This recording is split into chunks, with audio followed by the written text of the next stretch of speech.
السلام الله عليكم ورحمة الله وبركاته. داوده أخرسته دقيسته ومرك رأيه من مانديق ويدين ودا برامجي هراء وحكدون.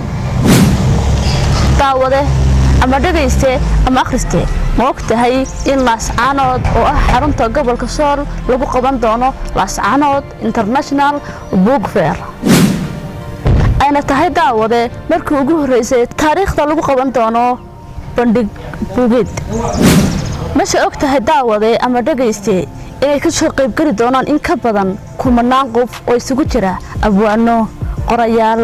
saxafiyiin iyo dhiirigeliyaal nololeed oo waliba geyga Soomaalida iyo gaar ahaan caalamkaba looga yaqaan si weyn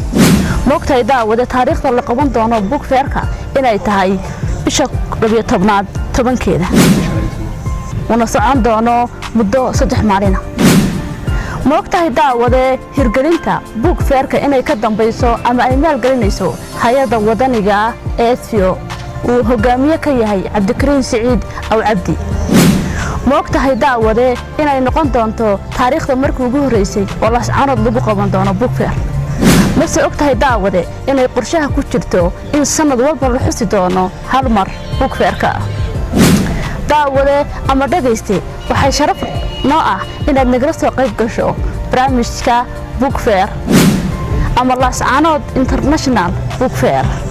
oo dhici doono taariikhdii aan soo xusay daawade halkani waa gobolka Sool haddaba daawade ama dhageyste ama akhriste balanteena waa LASCANOOD international BUUG feer waxaana qaban qaabada BUUG feerkan soo abaabulaya ama hawsha haya gacanta ku haya midowga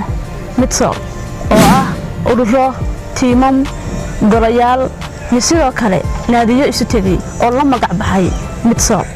daawade ma soo ogtahay in la qorsheynayo inuu noqdo barnaamijkan BUUG feerka kii ugu quruxda badnaa abid ee ka qabsooma geyga Soomaalida daawade akhriste hadii muuqaalkan uu ku soo gaaro waxaad mudan tahay in aad sii sheer garayso si aad u gaarsiiso kumanaan kun oo Soomaaliya oo aan ogeyn in LASCANOOD lagu qabanayo BUUG feer ama bandhig waxaan la socodsiinayaan Mandeeq waxaan si gaar ah ugu mahadnaqayaa Abbas Gordon oo ah soo saarahan muuqaalkan quruxda badan waxaan idinkaga tagayaa salaamu calaykum wa rahmatullaahi wa barakaatuh